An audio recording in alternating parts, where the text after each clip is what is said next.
The evening had settled over the house, casting a warm, golden glow through the curtains as John sank into the couch with a sigh of exhaustion. It had been a long day, work, errands, and the constant demands of parenting a newborn. Sarah was upstairs rocking Emma to sleep, and the rhythmic creak of the nursery rocking chair echoed faintly down the hall. Max, their German shepherd, sat obediently at John's feet, his intelligent eyes scanning the room as if he were taking inventory of every sound and movement. Max had always been a remarkable dog, fiercely loyal and deeply intuitive.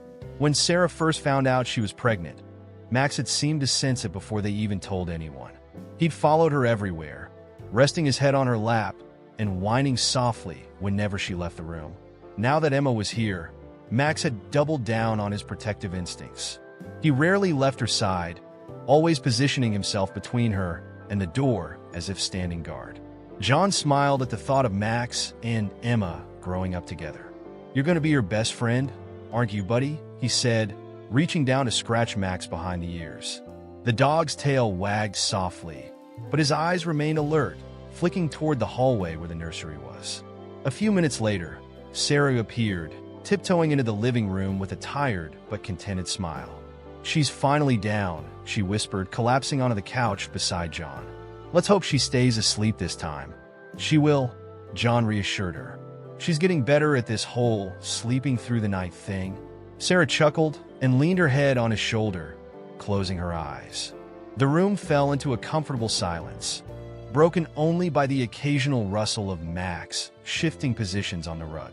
For a moment, it felt like they had everything under control, a fragile but precious sense of normalcy in the chaos of new parenthood.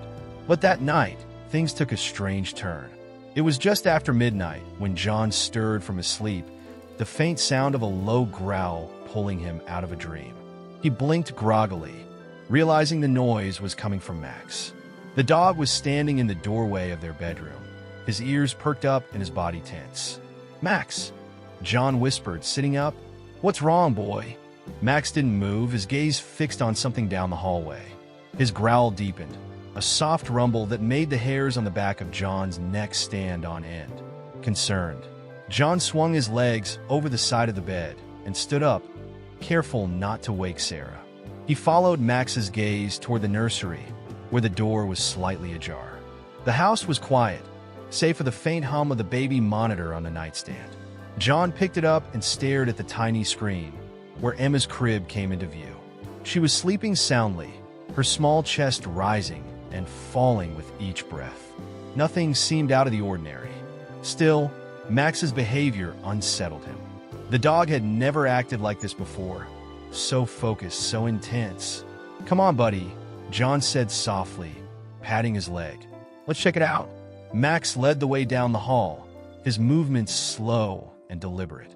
When they reached the nursery, the dog stopped just inside the door and let out another low growl. John flipped on the light, his eyes scanning the room for anything unusual. Everything looked exactly as it should. Emma was asleep in her crib, the rocking chair was still, and the soft glow of the night light bathed the walls in a comforting light. "What's got you spooked?" John muttered, crouching down to stroke Max's back. The dog's fur bristled under his touch, and his growl didn't stop. John lingered for a moment, watching Emma to make sure she was okay. Her tiny fist twitched in her sleep, and she let out a soft sigh. Satisfied that she was fine, he decided Max was probably just being overly protective. "All right, back to bed," he whispered, guiding Max out of the room. The next morning, over breakfast, John mentioned the incident to Sarah. "Max was acting weird last night," he said, pouring himself a cup of coffee.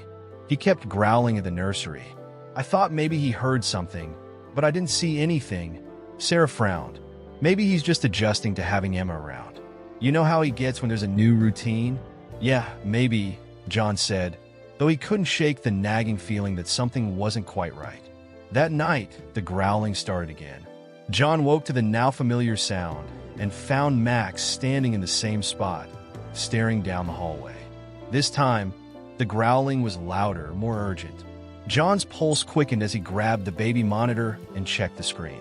Once again, Emma was sleeping peacefully in her crib, oblivious to the tension building just outside her door.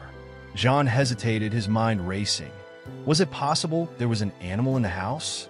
A mouse or a squirrel that had somehow gotten inside? It seemed unlikely, but he couldn't think of another explanation. He followed Max to the nursery, his footsteps silent on the carpeted floor. When they reached the door, Max growled even louder, his body coiled as if ready to pounce.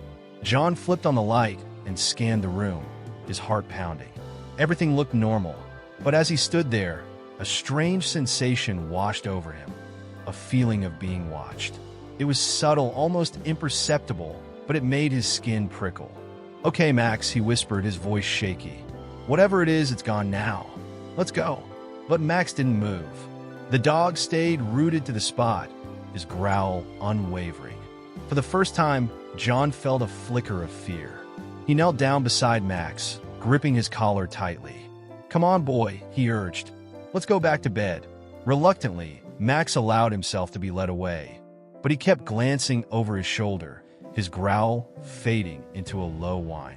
John shut the nursery door and returned to bed, though sleep didn't come easily.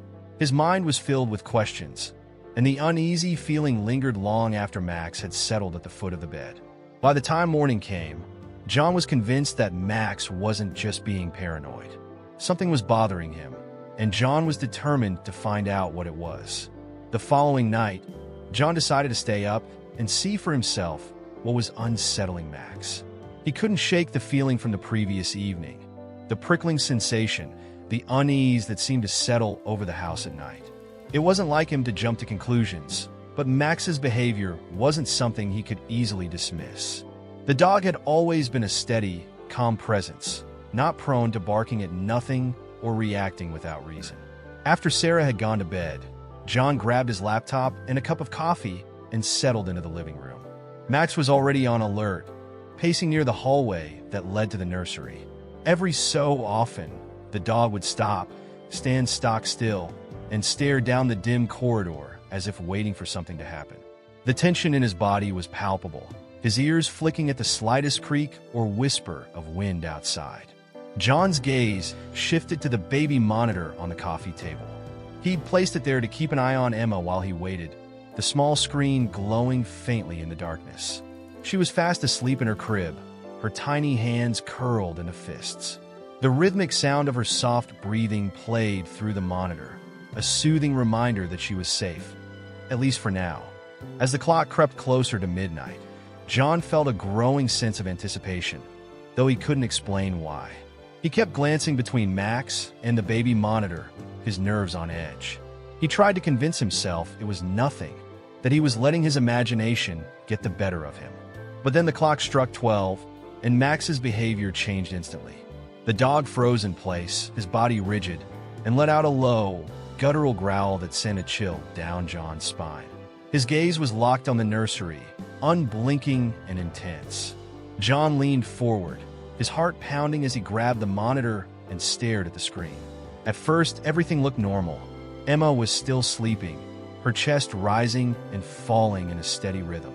The room was bathed in the soft glow of the nightlight, and the shadows on the walls seemed still and harmless. But as John watched, something caught his eye, a flicker of movement in the corner of the screen. He squinted, leaning closer. There it was again, a faint, fleeting shadow that seemed to dart across the room near the crib. It was subtle, almost imperceptible, but it was enough to make John's stomach lurch. He stared at the screen, his breath caught in his throat, waiting to see if it would appear again. Max's growl deepened, snapping John out of his daze.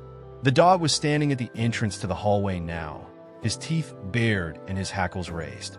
John set the monitor down and stood up, his palms sweaty as he tried to steady his nerves.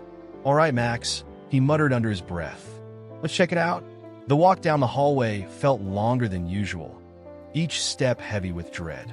The air seemed colder here, the shadows darker and more oppressive. Max moved ahead of him, his growls echoing softly in the quiet house. When they reached the nursery door, John hesitated for a moment, his hand hovering over the doorknob.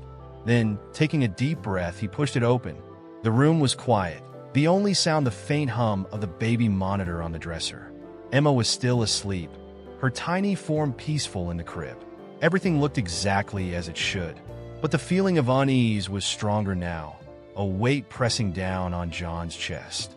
Max padded into the room and immediately began sniffing the floor near the crib. His growls faded into low whines as he circled the area, his nose working furiously. John stood in the doorway, unsure of what to do. He scanned the room again, his eyes searching for anything out of place. But there was nothing. No strange shadows, no movement, nothing that could explain what he'd seen on the monitor. After a few minutes, Max settled down, though he remained alert, sitting near the crib with his ears perked up. John lingered for a moment longer, his gut telling him something wasn't right. But without any concrete evidence, he had no choice but to leave. He closed the nursery door and returned to the living room, his mind racing. The next morning, he told Sarah about what he'd seen. It was just a shadow, she said, brushing it off as she poured herself a cup of coffee. You were probably tired and imagining things. It wasn't just a shadow, John insisted. It moved, Sarah. It wasn't coming from the window or the nightlight. And Max was acting like there was something in the room. Sarah sighed, clearly skeptical. John, this house is old. Shadows, creaks, drafts, they're all normal. Max is probably just being overly protective. He's never had a baby to look after before. John frowned, but he didn't press the issue. He knew what he'd seen, and he knew Max wouldn't react like this without a reason. Still, without any solid proof, it was hard to convince Sarah that something strange was happening. That night, John decided to set up the baby monitor to record. If there was something in the nursery, he wanted to catch it on camera. He didn't tell Sarah what he was planning, not wanting to worry her unnecessarily. Instead, he waited until she went to bed, then positioned the monitor to capture the entire room. As midnight approached, John sat in the living room, the monitor feed pulled up on his phone. He watched as Max took up his usual position near the nursery door, his body tense and alert. The minutes ticked by, the tension in the house growing with each passing second. When the clock struck 12, it happened again. Max began growling, low and menacing, his eyes fixed on the nursery. On the monitor screen, John saw it, the shadow. This time it was clearer, more distinct. It seemed to drift across the room, near Emma's crib, its movements deliberate and unnatural. John's heart raced as he stared at the screen, unable to look away. "What the hell is that?" he whispered to himself. Max barked suddenly, a sharp, warning sound that made John jump. He set the monitor down and rushed toward the nursery, his pulse pounding in his ears. When he opened the door, the room was still. Emma was awake now, her tiny face scrunched up as she began to cry. Max was at the foot of her crib, his growls fading into soft whines as he nuzzled her gently. John picked Emma up, holding her close as he scanned the room. There was no sign of the shadow, no indication that anything had been there at all. But he couldn't shake the feeling that something was watching, lurking just beyond the edges of his perception. He spent the rest of the night sitting in the nursery, Max at his side, Emma cradled in his arms. Whatever was happening, he was determined to figure it out. He owed it to his family to keep them safe, no matter what. The next day, John couldn't concentrate on anything else. The shadow he had seen, coupled with Max's inexplicable behavior, gnawed at him. It wasn't just paranoia. He felt certain there was something in the house, something he couldn't see, but that Max could sense. Emma's safety was at stake, and that thought made it impossible for him to sit still. After Sarah left with Emma to visit her sister for the afternoon, John saw it as the perfect opportunity to dig deeper. He started with the house's history. Their home was an older property, built in the 1940s with its fair share of creaks and quirks, but nothing about it had ever struck him as sinister, until now. John opened his laptop and began researching. He looked up the address first, sifting through old property records and public archives. Initially, nothing seemed out of the ordinary. The house had changed hands a few times over the decades, with no glaring red flags in its history. But then he stumbled across a news article from 30 years ago, buried in the digital archives of a local paper. The headline sent a chill down his spine. "Infant disappears from crib in local home. Family claims paranormal activity." The article detailed the disappearance of a baby boy who had lived in the same house with his family in the early 1990s. According to the report, the boy vanished from his crib one night, leaving no trace behind. The parents had insisted they'd heard strange noises and seen shadows in the nursery in the weeks leading up to his disappearance. Police investigated but found no evidence of a break-in or foul play. The case went cold, and the family eventually moved out, leaving the mystery unsolved. John sat back in his chair, his pulse racing. Could this be connected to what was happening now? It seemed impossible, but the parallels were too strong to ignore. He printed the article and continued digging, searching for any other strange occurrences tied to the house. The more he read, the more unsettled he became.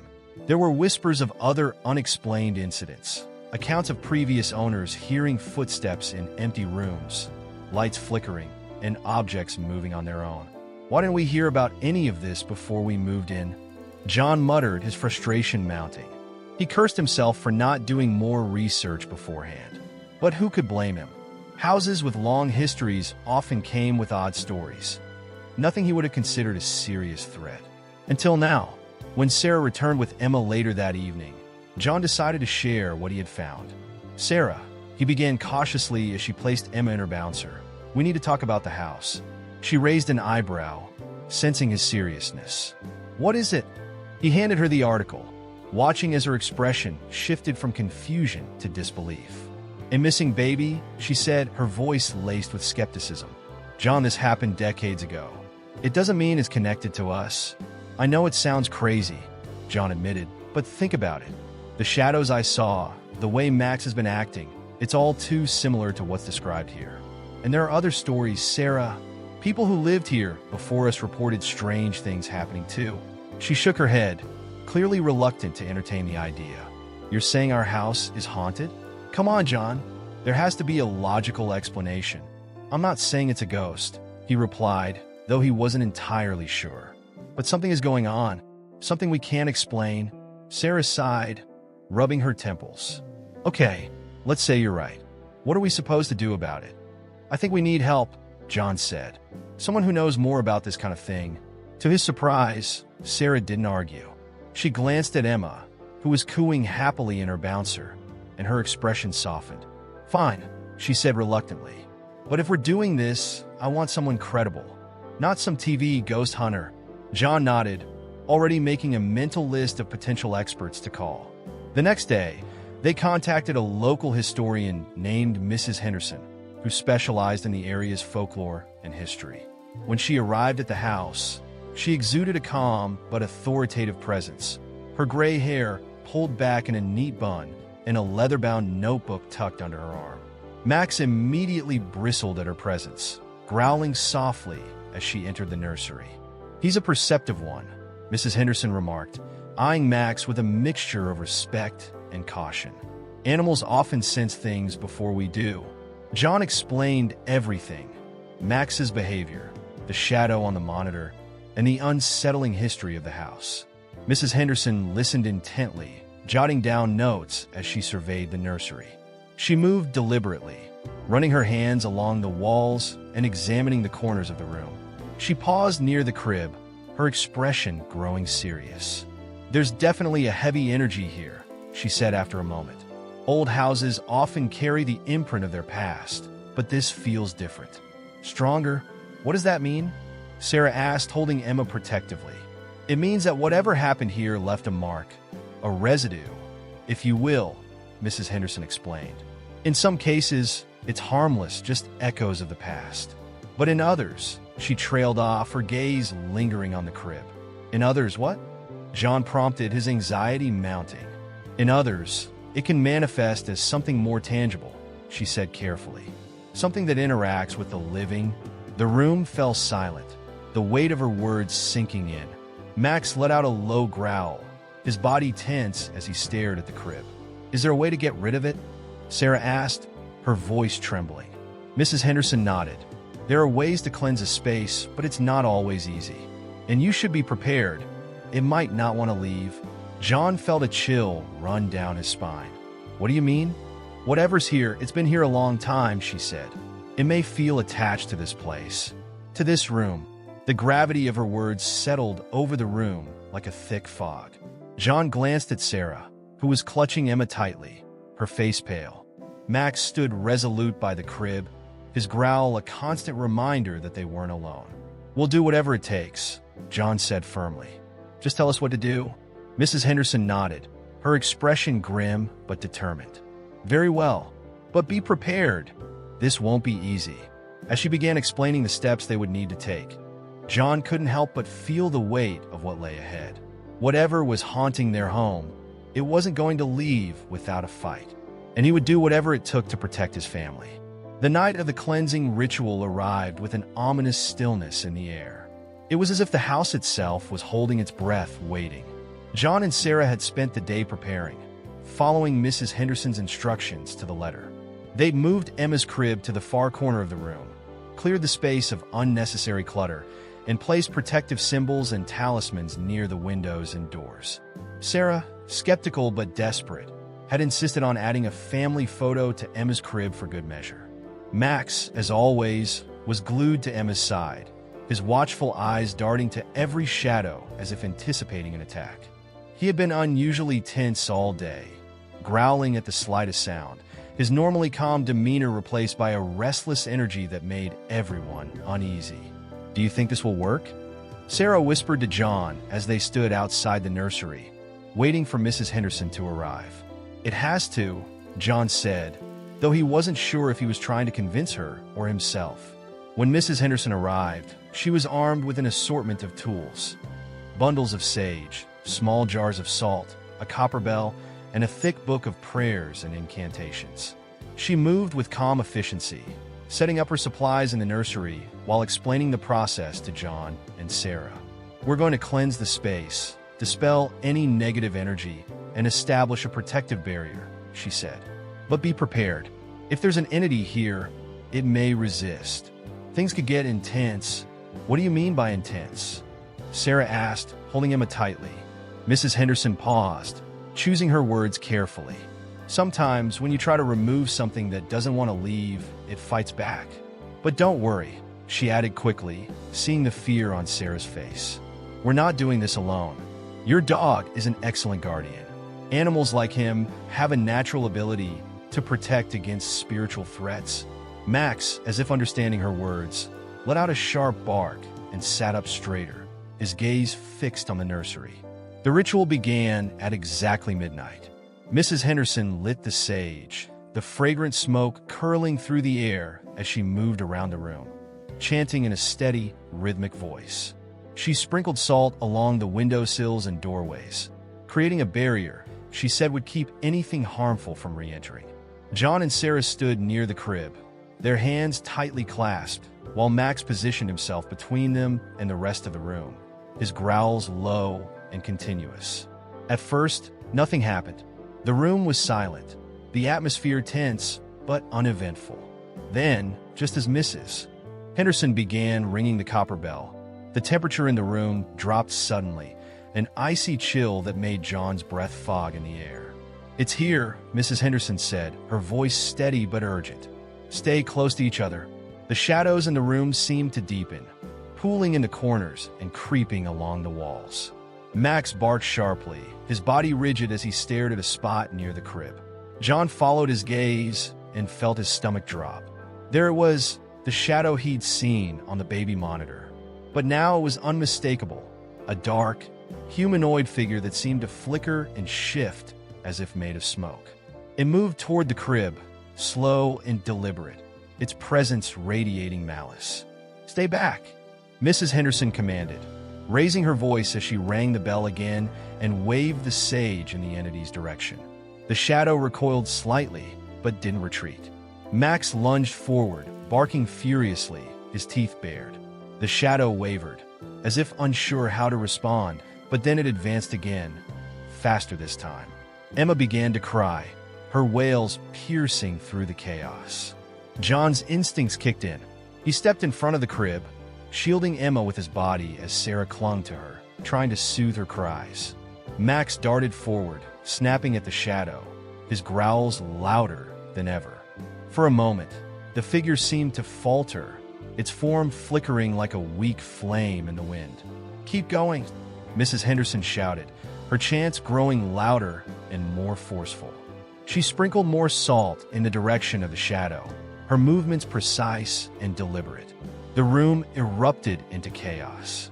The lights flickered wildly, plunging the nursery into alternating moments of blinding brightness and total darkness. The air was thick with an oppressive energy that pressed down on John's chest, making it hard to breathe. Max was relentless, barking and snapping at the shadow as it tried to inch closer to the crib. Then, in a final, desperate effort, Mrs. Henderson shouted an incantation at the top of her lungs and threw a handful of salt directly at the shadow.